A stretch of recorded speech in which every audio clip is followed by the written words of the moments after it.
Ka shumë e rëndësishme me qenë edhe zoti i shtëpisë këtu, kryeministri i Kosovës. Nuk ka lish më të rëndësishëm.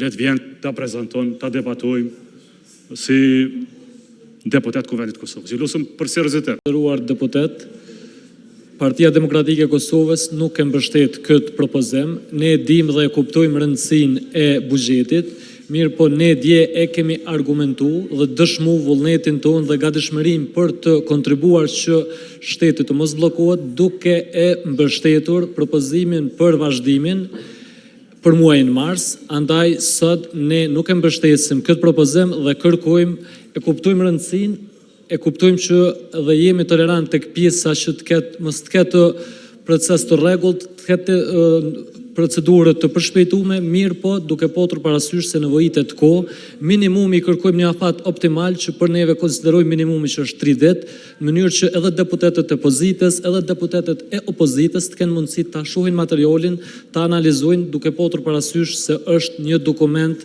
voluminoz me rreth 700 faqe dhe po flosëm për projekt ligjin më të rëndësishëm të vendit për buxhetin. Faleminderit shumë.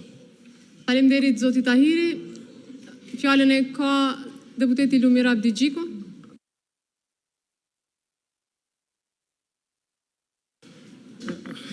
Faleminderit zonja kryetare, dashur koleg deputet, në mirë kuptimin e madh për rëndësinë e ligjit të buxhetit, pajtohemi se është ligj i rëndësishëm, me siguri më e rëndësishme që qeveria mund ta ketë.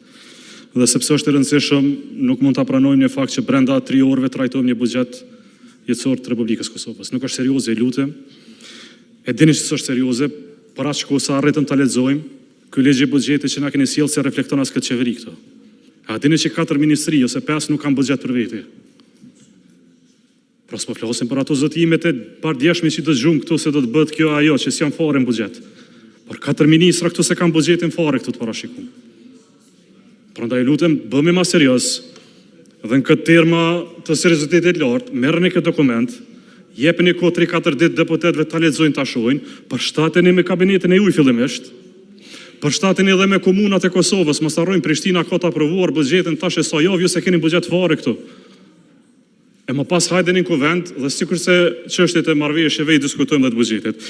Dhe padyshim, ka shumë e rëndësishme me qenë edhe zoti i shtëpisë këtu, kryeministri i Kosovës. Nuk ka lish më të rëndësishëm. Le të vjen ta prezanton, ta debatojmë si deputet Kuvendit të Kosovës. Ju lutem për seriozitet, mos e merrni ndryshe, merrni si seriozitet, si praktik minimaliste, demokratike dhe për të mirën e këtyre ministrave. 4 ose 5 ministra i çdo tash me dal këtu me thonë falni se ky buxhet s'bën.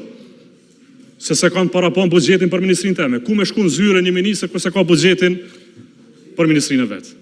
Prandaj ju kërkoj mirëkuptim dhe natyrisht nëse s'kemi mirëkuptim nuk do të votojmë për në këtë drejtim. Ju falenderit.